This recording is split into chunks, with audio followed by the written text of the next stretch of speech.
I'm Sienna. I'm the kid. I'm Sarah. I'm the mom. This is Queer Kid Straight Mom. Let's talk.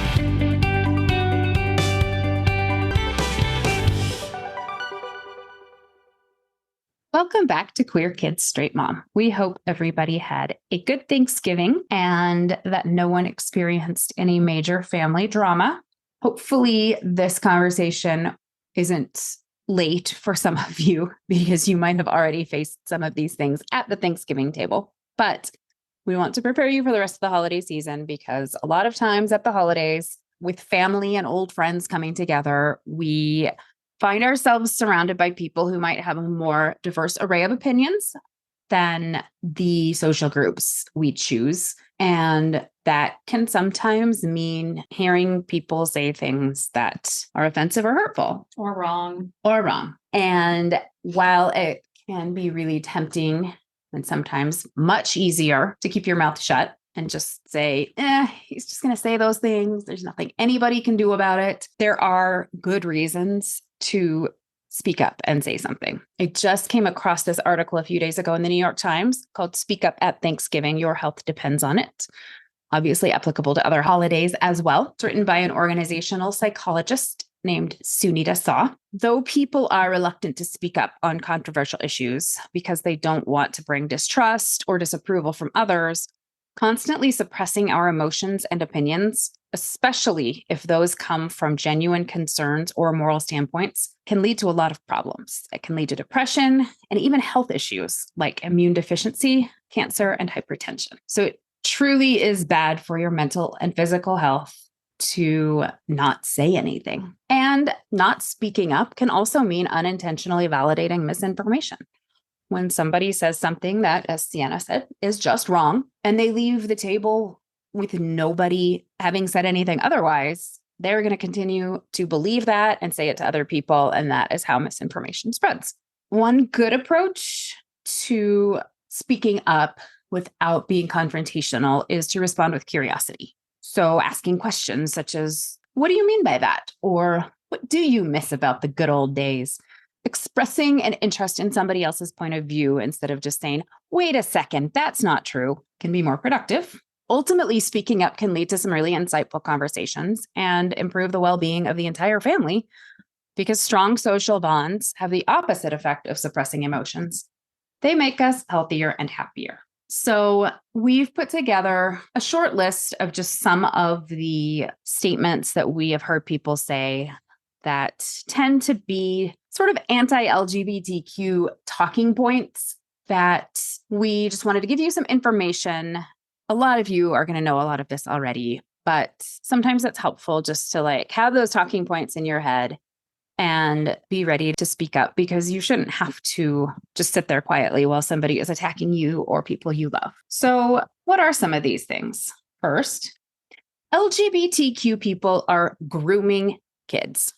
We've talked about this a little on a previous episode when we talked about what are the things that are actually harmful to kids. I'm going to mention a couple of them again. There is an issue with sexual abuse and assault with young people. This is not something to take lightly at all, but there's no evidence showing that LGBTQ people are more likely to commit sexual assault or abuse. Getting to know the people your kids spend time with, other parents and kids, coaches, teachers, etc., babysitters, those are the best way to protect your kids. So when people say that keeping them away from gay people or not allowing transgender people in bathrooms is how you protect your kids, that's obviously just wrong.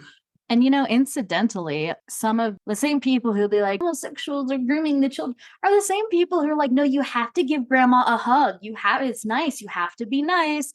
Or won't refuse to talk about sex with their kids. And those are things that actually are associated with child sex abuse. Because if you teach kids that they don't get to set boundaries with adults because adults know what's best, you're teaching kids that if someone is touching them in a way that they don't feel comfortable with, they can't say anything. If you are refusing to talk about sex with your kids, if you refuse to use, anatomically correct terms with them, you are also teaching kids not to understand what is happening to them, not to understand what their body means and what it's doing. And you are taking away the language that they need to express if something is wrong. So, those are some things that maybe people should actually be concerned about. And, we talked about this on a previous issue, but using the term grooming the way that a lot of people are using it is also harmful because it moves the conversation away from what grooming actually is.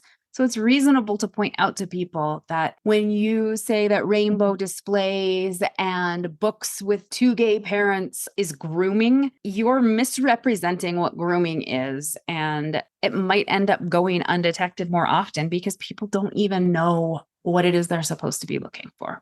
So that's the details. So say somebody at the table says that, like, oh, they're just out there grooming kids. I think a reasonable question is like, oh, what are some things that you've seen that you're worried about?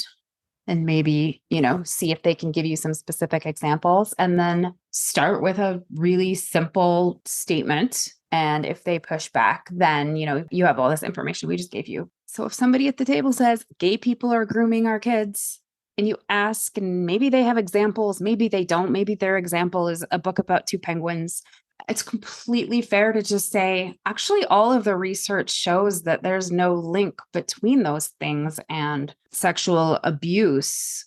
But I think it's really important that we talk about some things that are. And then maybe you can have a good conversation about how to keep kids safe, because hopefully that is the motivation of everybody at the table. I think you could also say they're like the gay penguins or whatever. Just be like, oh, why do you see that as different from a book with straight parents? Because sometimes I genuinely think that hasn't occurred to people. I mean, I had that conversation with Dad where he was like, well, it's not appropriate for there to be gay people in children's movies. And I was like, that was a long time ago, right? Oh, a few years ago. Yeah. And I was like, but why? And he was like, actually, I don't know. Yeah. Yeah. I mean, sometimes making people think about it instead of just parroting something they've heard, they might realize that they don't actually have a problem with things that they think they have a problem with. Another favorite, there are only two genders. It's biology. A response to that is there are examples of non-binary genders throughout history all over the world. By gender, you probably mean biological sex, because gender is a person's self-representation as male or female or other, whereas sex is a classification based on the reproductive organs and functions that come from the chromosomal combinations XX or XY. But biological sex is actually more complicated than that. There are plenty of conditions that blur the lines between male and female. For example, a condition called androgen insensitivity syndrome leads some people to have an X and a Y chromosome, but physically appear to be girls. Without genetic testing, they are assigned female sex at birth and raised as girls, and they might not even realize they're not biologically female until they hit puberty and don't menstruate. There are also about 2% of individuals that are born with ambiguous genitalia. Typically, doctors try to determine biological sex by examining chromosomes or looking at whether the baby has ovaries or testes or whether they have a womb.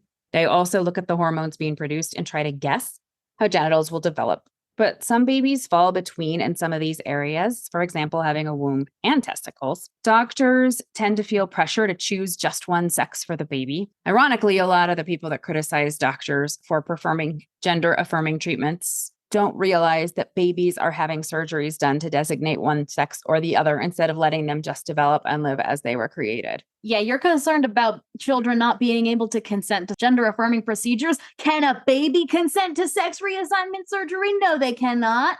Another example is that in elite athletics, testosterone is often being used to decide who can compete as a woman, but there are women who were assigned female at birth, raised as girls, but have really high testosterone levels. In fact, it's not that uncommon in elite athletes. Or even in the case of the South African runner Caster Semenya, have XY chromosomes. This is a little bit of a rabbit hole that you can always offer if someone's really interested in the subject, but New York Times did a fascinating article about where did this obsession with, testosterone levels in female athletes come from? And it turns out it had to do with communism and people being freaked out about a Russian athlete in the 1950s or 60s, because like, of course it did. The biological reality is actually a lot more complicated than people generally want to give it credit for, because testosterone also isn't just directly linked to performance in athletics. Like, it's just not. In fact, a lot of the women who have high testosterone levels also have androgen insensitivity syndrome. So their bodies aren't responding to testosterone in the same way. So, anyway, would highly recommend checking out that article. Also, clownfish. Clownfish can change sex. To me, that's really all you need to say. Is if someone says there are only two sexes and that's science, be like, just like, clownfish. That's an interesting conversation. But then they'll probably be like, well, those are fish. We're talking about people. But people are more complicated than fish. I know. Incidentally, here's another one. In birds, specific species of bird, not all birds, but there's a specific species of bird in which the XY and XX chromosomes are flipped. So the combination of chromosomes that gives you female versus male is actually different. And the female's genetic material determines the sex of the baby. Maybe just stop talking about biology when you haven't. So instead of saying that, a more tactful approach would be to maybe ask, so how do you define what is male and female? And then from there, just something really simple like, I've been reading about this and it's actually a lot more complicated. And then you can go whichever, you can talk birds, you can talk clownfish, you can whatever from there. We've given you a lot of material. It's more complicated than that as a great way to start. And then, you start talking science and I'm not sure what will happen from there, but we wish you luck. Okay. Another one, the whole thing about mutilating kids' bodies with gender affirming care. There is a lot of really good information if you want to go back to our interview with Dr. Catherine Lowe that we did last spring. She gave us some really good explanations. The bottom line is that surgery on minors is incredibly rare, only recommended when it's life-saving. I've had people jump out and say, oh, you said rarely, so it does happen.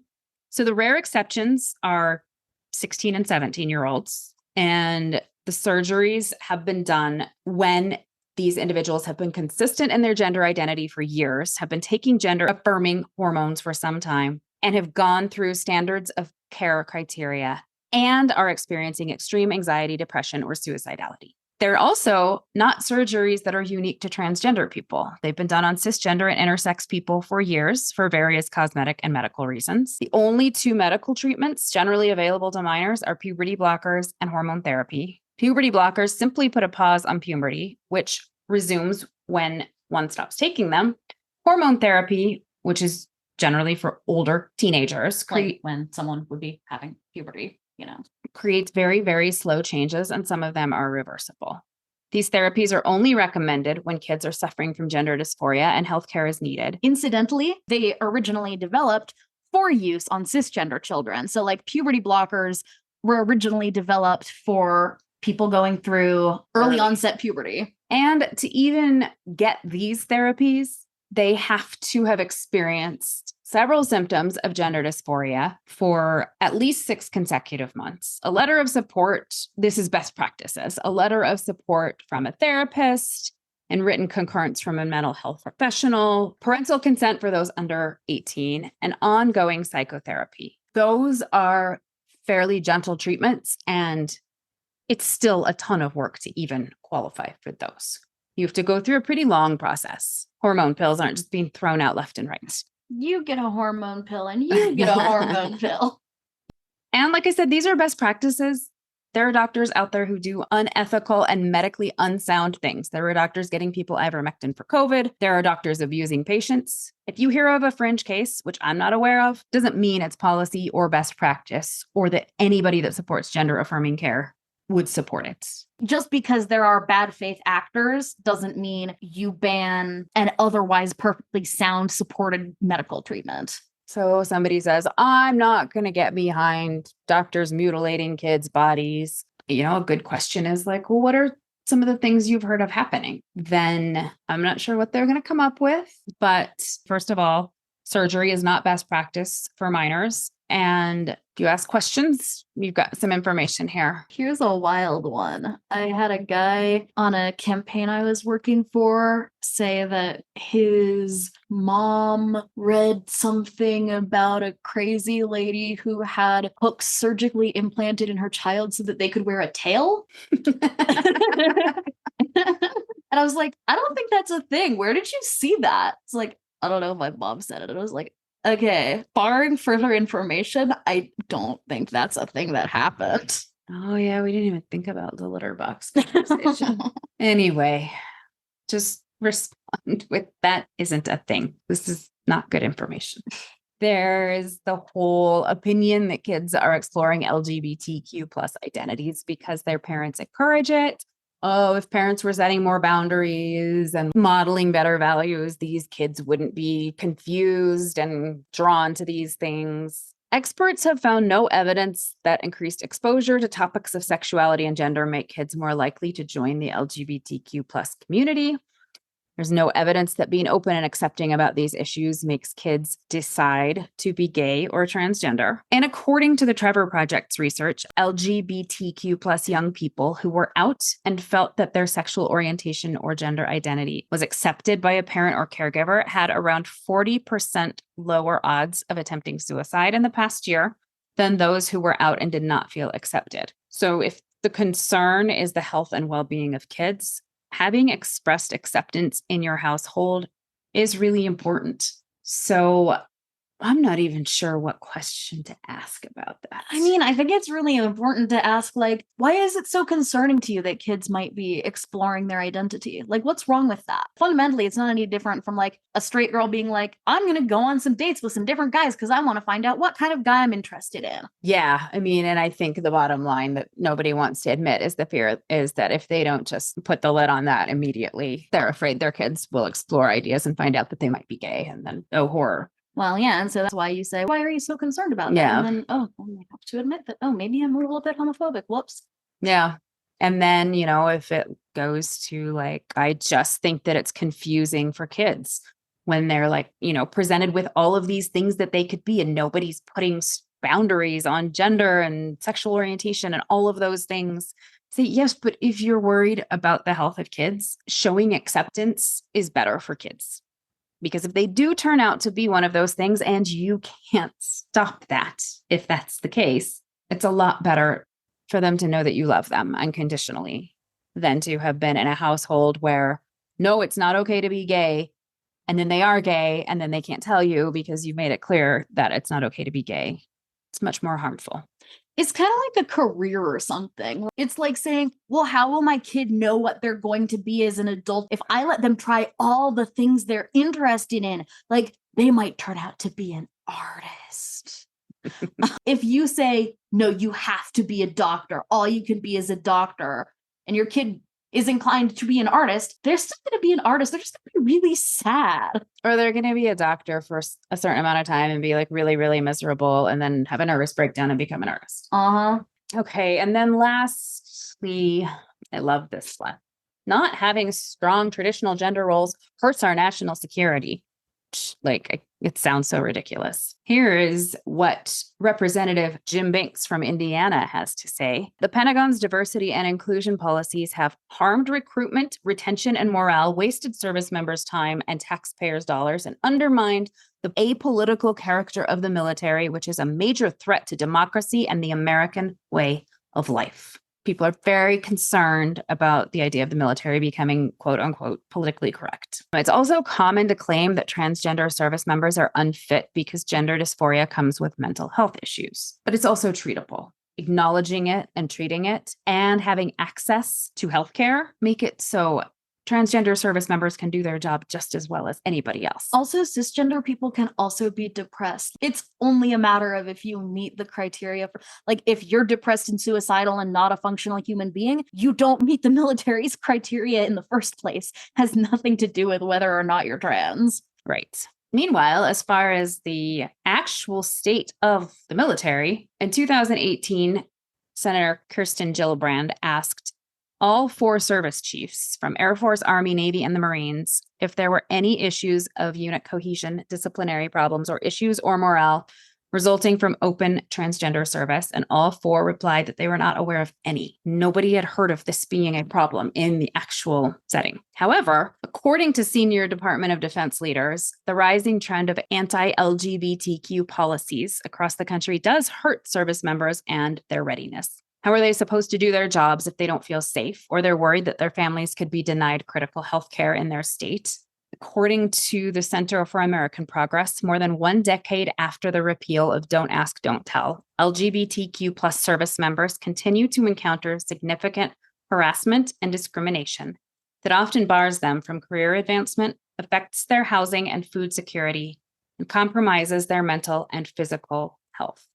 So if military health and readiness are a concern, it's stigma and discrimination, not the presence and acceptance of LGBTQ people that are the threats.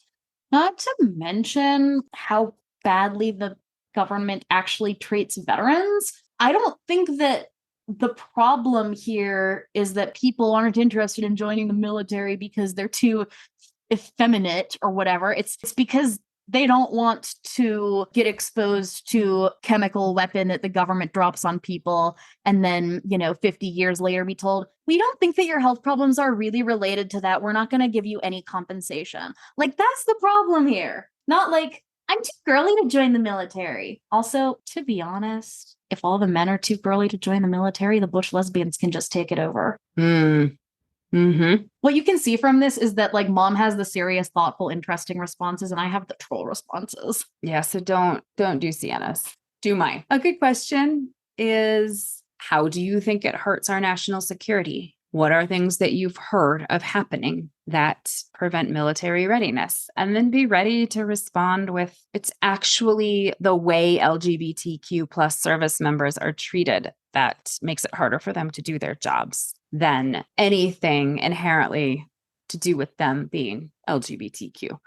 I also came across an article, I think it was the Heritage Foundation. I know you love. They were also very concerned that allowing transgender people in the military would signal to our enemies that we're more concerned with political correctness than challenging other powers. So I'm not, a military hawk over here or anything, but to be honest, I kind of feel like, okay, let them attack us then. See how well that goes for them.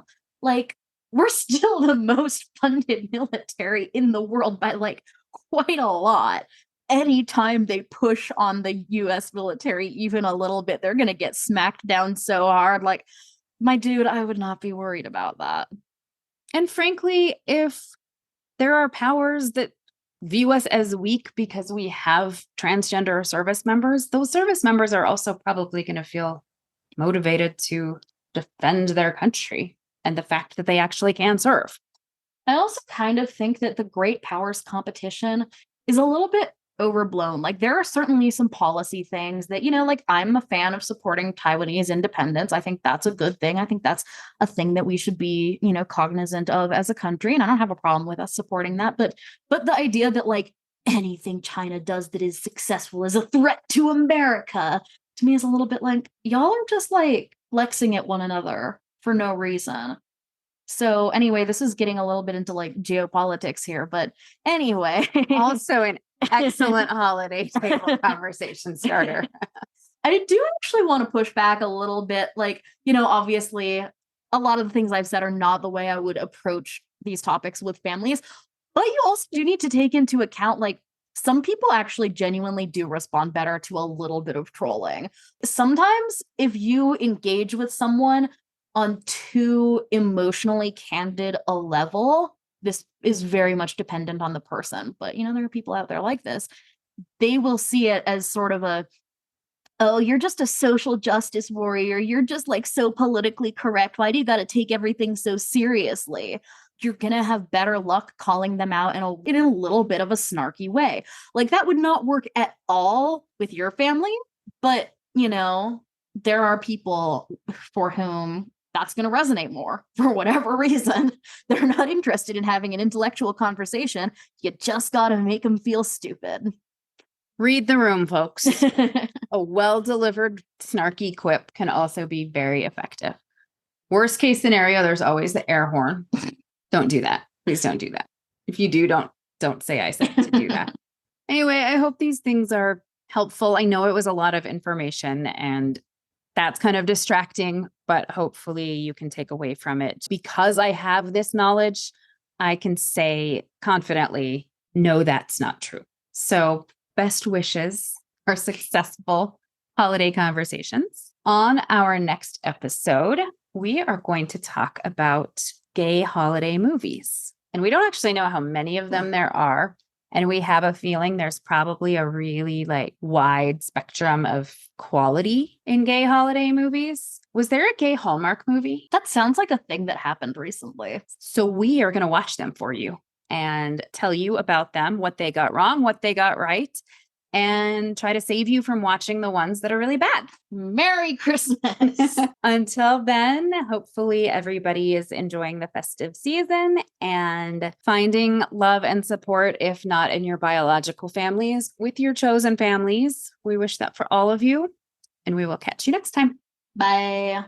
If you found this podcast helpful, interesting, or just mildly amusing, please consider rating and reviewing us on your podcasting platform of choice. It really helps us to get the word out there and spread this information as far as we can.